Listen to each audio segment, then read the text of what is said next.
Blanche's visit to New Orleans to see her younger sister, Stella, has been a bit rocky so far.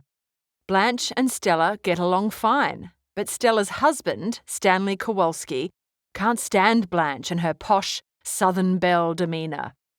He thinks she's a fraud. In fact, he's gone out of his way to find out about Blanche's past.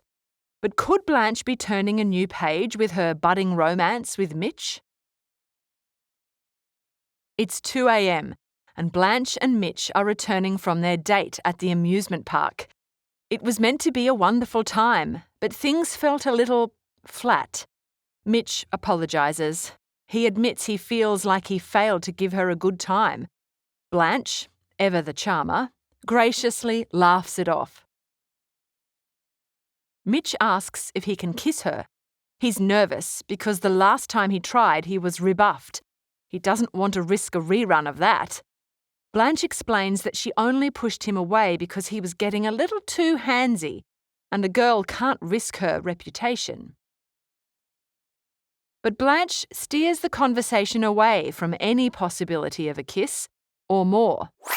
Hey team, just a reminder, if you like this video, please hit the subscribe button and ring the notification bell. It really helps the channel out, and our next upload could be on something taught in your next class. Thanks, and back to the video. Mitch suggests that they have a double date with the Kowalskis, but Blanche thinks that's a bad idea. She asks him if he's heard anything from Stanley about her. Mitch doesn't reveal anything, but does hint that he's heard something. But he chalks it up to Stanley not understanding Blanche. Blanche launches into a blistering attack on Stanley. She laments their awkward living conditions and criticises how uncouth and cruel he is to her. Mitch listens quietly and eventually asks a simple question. How old is Blanche really?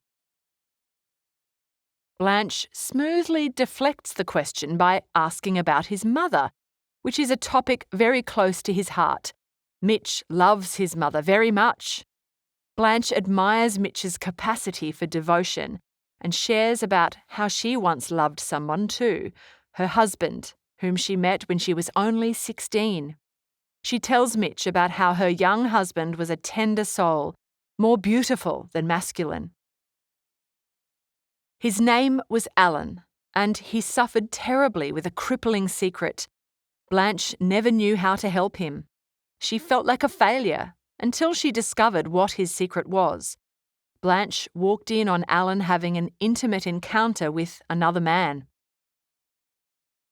The three of them tried to laugh it off by going dancing at the casino, but she confronted Alan while they were on the dance floor, saying that he disgusted her. He immediately ran out of the casino, stuck a revolver in his mouth, and pulled the trigger. Blanche has never really recovered from the shock and trauma of it.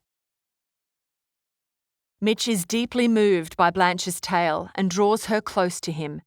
They embrace sweetly and finally share their long-awaited kiss. Cut to late afternoon in mid-September. Stanley walks into the kitchen to find Stella arranging a few decorations. It's Blanche's birthday. As usual, Blanche is having a bath. Stanley is annoyed that Stella goes to all this trouble for Blanche. He sidles up close to her to tell her some juicy gossip he's heard about Blanche. Stella tells Stanley to back off. He's always so mean to Blanche. But he persists. One of Stanley's colleagues frequently travels through Laurel, Blanche's hometown in Mississippi.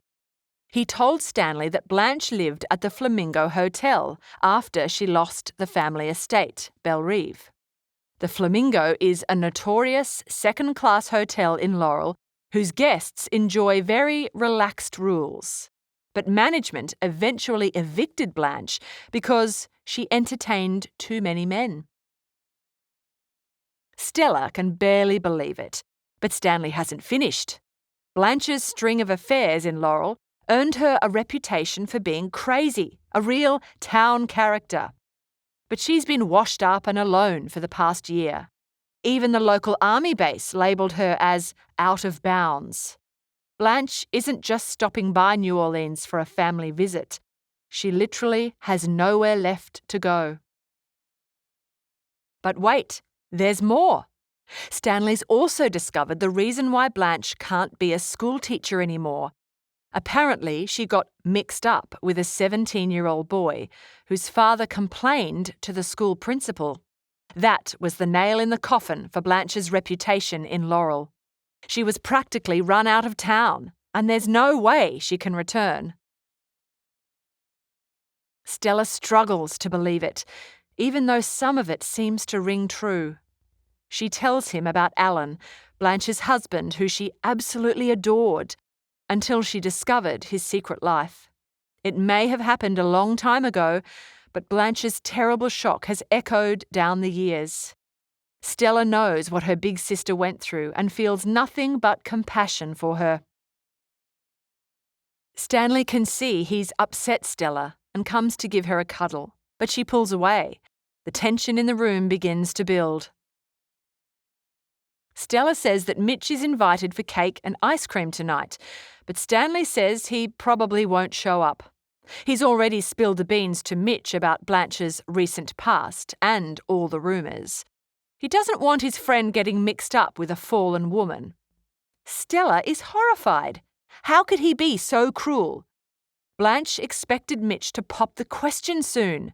She could have been happy, but Stanley seems to have squashed that hope. In fact, Stanley has taken it one step further. He's bought Blanche a bus ticket back to Laurel and will give it to her as a birthday present. And the bus leaves on Tuesday. Stella is mortified. What will Blanche do? What can she possibly do? As if Stanley cares. He bellows at Blanche that he needs the bathroom right now, and she emerges triumphantly. A hot bath always makes her feel better. But she notices Stella isn't looking so good. Blanche can see that something has happened and insists on knowing what it is. 3/4 of an hour later, the three of them sit awkwardly around the table. Mitch has very obviously not turned up. Blanche tries to lighten the mood with a funny story, but it falls flat. Some birthday party. The tension in the room reaches its peak when Stella calls Stanley a pig for his poor table manners. He throws a plate in frustration and grabs Stella violently and reminds her that he is the king of the house. He throws his cup and saucer for good measure and heads outside for a cigarette. Stella is crying, and Blanche is now extremely anxious and paranoid. She asks Stella what has happened and why Mitch isn't here. Stella warns her not to try to call him, but Blanche doesn't listen. She runs into the next room and calls him. Meanwhile, Stella follows her husband out onto the porch. She's miserable, and he's uncomfortable. Stella has never seen Blanche so broken before. Stanley reassures her that once Blanche is gone and the baby is here, things will be better, like they were before. They all return to the dining table. Blanche's phone call went unanswered. Stella lights the candles, prompting Blanche to muse poetically about the flames. Eventually, Stanley decides to hand over Blanche's birthday present. He can't help but relish her disappointment when Blanche sees the bus ticket back to Laurel.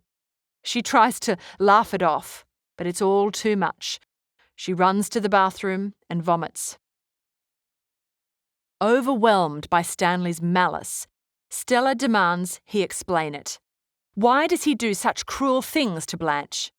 Stanley reminds her that when they first met, she'd thought he was low class and common.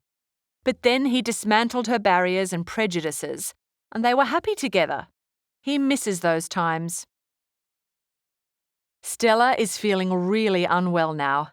She quietly asks Stanley to take her to the hospital. He immediately supports her out the door. Blanche emerges from the bathroom, anxiously whispering the lyrics of an old song. Blanche's illusions and grand dreams have been shattered. Will she be able to make a life from the pieces she has left?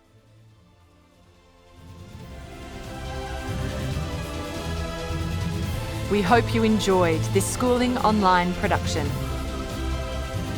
For more easy lessons, check out our other videos.